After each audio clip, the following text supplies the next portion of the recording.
네, 오늘 뉴스엘 라이브 대선 이틀 앞두고 마지막 변수들을 정리해 보겠습니다. 첫 번째는 네거티브전인데요. 이 소식부터 네 분과 함께 이야기해 보겠습니다. 구자홍 동아일보 신동아팀 부장, 강전의 국민의힘 대변인, 박창진 더불어민주당 상근 부대변인, 장윤미 전 민주당 법률위 부위원장 나오셨습니다. 어서 오세요. 안녕하세요. 앞서 취재기자에게 들으신 대로 이재명 후보는 영남, 김문수 후보는 수도권, 이준석 후보는 자신의 지역구에서 오늘 일정 시작했습니다. 구자홍 부장님. 네. 각 후보들이 오늘의 일정 첫 장소를 이렇게 고른 데는 다 의도가 있을 거 아닙니까? 그렇습니다. 어떻게 해석하세요? 굉장히 중요한 의미가 담겨 있는 행보다 이렇게 볼 수 있을 것 같은데요. 이재명 후보의 경우에는 더불어민주당의 이 전통적인 좀 약세 지역으로 꼽히는 영남 지역, 그리고 특히 자신의 고향인 이 경북 안동에서 지금 유세를 시작을 했습니다. 예. 이것은 말 그대로 열세 지역에서 지지율을 끌어올려서 우세를 굳히겠다. 그래서 이 승세를 승리 가능성을 높이겠다. 이런 행보가 이 영남 지역 유세에 담겨 있다. 이렇게 볼 수 있을 것 같고요. 예. 상대적으로 지금 추격하는 입장에 있는 김문수 후보의 경우에는 다수의 유권자가 포진해 있는 서울과 수도권 유세에 집중함으로써 막판 이 지지율 상승세를 끌어올려서 이 추격에 고삐를 죄겠다. 이런 뜻이 담겨 있다고 볼 수 있을 것 같습니다. 예. 이준석 후보의 경우에는 지난 총선에 국민의힘과 더불어민주당 거대 양당의 틈바구니에서 제3당 후보로 출마해서 자신이 두 거대 양당의 후보를 꺾고 승리했던 이른바 동탄의 기적을 이번 대선에서도 재현하겠다. 이런 의미를 담아서 자신의 이 지역구인 동탄에서부터 이 마지막 유세, 마지막 주말 그리고 일요일 유세를 시작했다. 이렇게 볼 수 있을 것 같습니다. 알겠습니다. 이만큼 장소 하나 고르는 거, 말 한마디 하는 거 하나하나 다 민감하고 예민한 상황. 바로 선거 막바지이기 때문이겠죠. 그런데 막바지로 치달을수록 각 진영에서 막말이 논란이 되고 있습니다. 먼저 유시민 작가와 관련한 논란을 좀 살펴보겠습니다. 유시민 작가가 김문수 후보의 배우자 설란영 씨를 두고 이야기한 부분 논란이 되자 자신의 입장을 밝혔습니다. 대통령 후보 배우자라는 자리가 이 설란영 씨의 인생에서는 거기 갈 수 없는 자리예요. 그래서 이 사람이 지금 이렇게 발이 공중에 떠 있어요. 그러니까 제정신이 아니다 그런 뜻이죠. 더 점잖고 또 정확한 표현을 썼더라면 그런 비난을 그렇게 많이 받지는 않지 않았을까 하는 생각 좀 해요. 그건 제가 잘못한 거고요. 일단 이 이슈가 된 지가 벌써 며칠이 지났기 때문에요. 이재명 후보도 여기에 대한 입장을 밝혔는데 그 이야기를 목소리를 먼저 듣고 이야기를 이어나가겠습니다. 하여튼 부적절한 표현이었던 것으로 보여지고 사과하셨다고 하니까 저도 우리 국민들께서 용서하시지 않을까 이렇게 생각됩니다. 박창진 부대변인님, 민주당 입장에서도 막말, 선긋기에 나섰고 이재명 후보부터도 이제 뭐 부적절한 표현이었다 인정을 했고요. 입 조심하자 이런 기조가 이제 흐르는 걸로 보이는데 일단 유시민 작가의 이 얘기는 명백히 인신공격이라고 볼 수 있겠죠? 일단 뭐 유시민 작가라고 앵커님이 말씀하신 것처럼 이분이 민주당과 그 어떤 인연이 현재 없습니다. 예. 그리고 이 대선 국면에서 어떤 역할을 하고 계신 것도 아니고 우리 후보와 어떤 소통을 해서 이런 발언을 하신 게 아니라는 말씀을 분명하게 전해드리겠고요.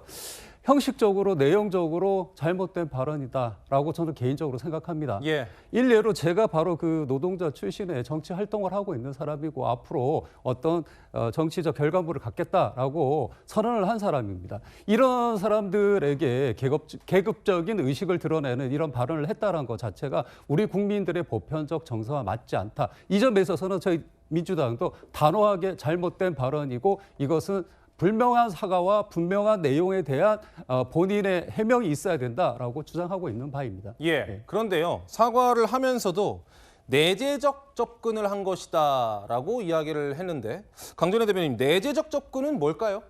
결국에는 본인이 설라년 여사의 마음속으로 들어가서 그 입장이었으면 어떻게 행동을 했을까 이런 생각이 한 이야기였다라고 이야기를 한 것인데 예. 저는 이 해명조차도 굉장히 궤변에 가깝다라고 생각을 합니다. 예. 이러한 내용에 있어서 공감할 수 있는 국민들은 많지 않을 것이라고 생각을 하고요.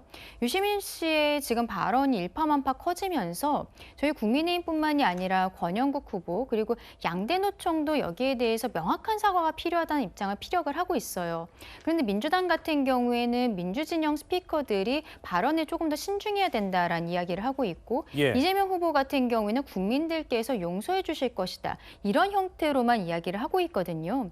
그동안의 민주당 같은 경우에는 인권에 대해서 어떠한 노동자, 여성, 노인 모두를 비한 발언이었는데 인권에 대해서 보수 진영보다 본인들이 조금 더 진일보한 모습을 국민들께 보여드리고 있다라고 주장을 해왔습니다. 예. 그런데 지금 여기에 대해 명확한 사과 메시지가 필요하다. 이런 입장을 밝히지 않는 것은 과거가 생각이 나요. 예전에 박원순 전 시장의 사건이 있었을 때 피해 호소인이라는 단어를 민주당에서 만들어냈었거든요. 예. 그때와 같은 어떠한 오명을 갖고 싶지 않다면 여기에 대한 명확한 입장을 빨리 표명을 해야 된다라고 생각을 합니다. 알겠습니다. 일단 본인이 부적절한 발언에 대해서는 사과를 하면서 내재적 접근이라는 말까지 꺼낸 건데 민주당에서는요. 유 작가 발언에 대해서 당 차원의 경고를 보냈습니다.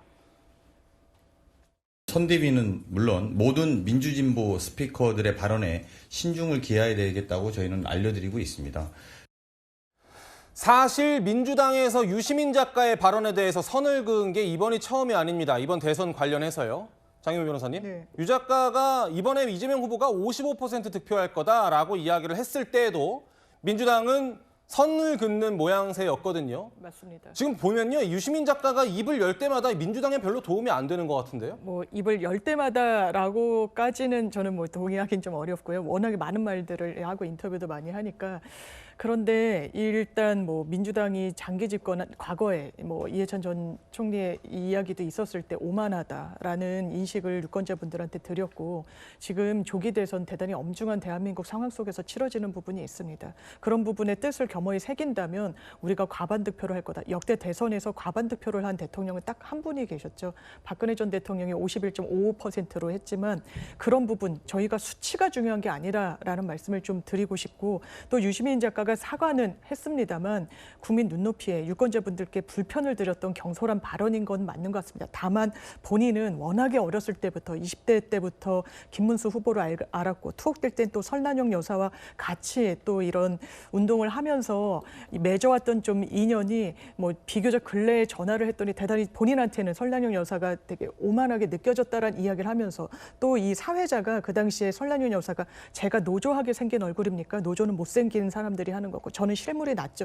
대단히 부적절한 발언을 한 부분에 대해서 어떻게 생각하냐라는 그 연장선상에서 했지만 민주당도 사과했고 당사자도 사과함으로써 좀 가름이 되는 것 같습니다. 알겠습니다. 김문수 후보는 선거운동복에 아내가 자랑스럽다라고 적힌 티셔츠를 입고 유세에 나서고 있습니다. 보시죠. 어떤 사람이 제 아내가 대학을 안 나왔다고 저는 대학을 나와야만 대통령을 할 수 있다고 안 보고 김대중 대통령 그 목포 상고 출신이에요. 노무현 대통령도 부산 상고 출신이에요. 노무현 대통령 부인 권양숙 여사는 여상에 중퇴한 사람이에요. 링컨 같은 사람도 학교가 안 다녔습니다. 사람의 지혜는 꼭 학교 많이 다닌다고 지혜가 생기는 건 아니다. 제가 부족한 뭐 여러 가지 성격이나 이런 걸 도와주는 제 아내를 사랑하고 좋아합니다. 그래서 제가 김문수 저는 제 아내를 사랑하고요. 제 아내가 자랑스럽습니다. 이게 뭐 잘못됐습니까? 구장부장님, 네. 저 김문수 후보의 마지막 문제, 제 아내를 사랑합니다. 이게 뭐 잘못됐습니까? 라는 그 멘트가 과거 노무현 전 대통령의 경선 당시 권양숙 여사를 향한 그 공격에 대한 대응과 좀 오버랩되는 부분도 있더라고요. 그렇습니다. 이번에 이 이슈가 대선에서 어떤 영향을 작용할 거라고 생각하세요? 네.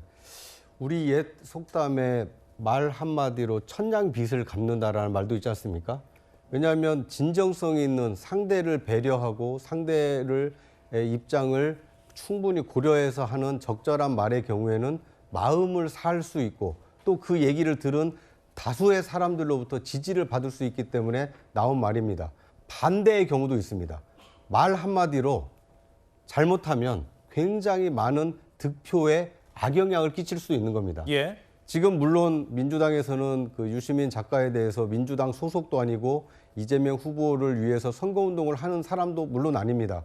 하지만 유시민 작가는 원조 친노 인사로서 문재인 대통령 당선 시절에는 스스로 자칭 어용 지식인이 되겠다라고 하면서 문재인 정부를 옹호했던 대표적인 지식인 중에 한 사람입니다. 그런 사람이 이번 대선 국면에 상대 후보인 이재명 후보의 상대 후보인 김문수 후보의 배우자에 대해서 사실 해서는 안 될 그 얘기를 한 거 아니겠습니까? 내재적 접근이라는 말도 동의하기 어렵습니다. 예. 내재적 접근이라는 것은 그 상대 입장이 돼서 한번 생각해봤다라는 것인데 설란영 여사가 그런 생각을 했다라고 어떻게 유시민 작가는 그렇게 자신 있게 얘기할 수 있는 것이죠?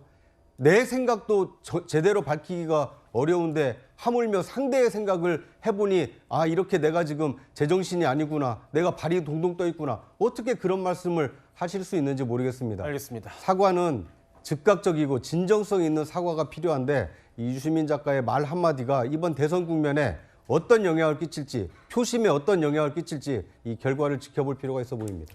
네, 대선 막판 변수 첫 번째 네거티브 공방 살펴보고 있습니다.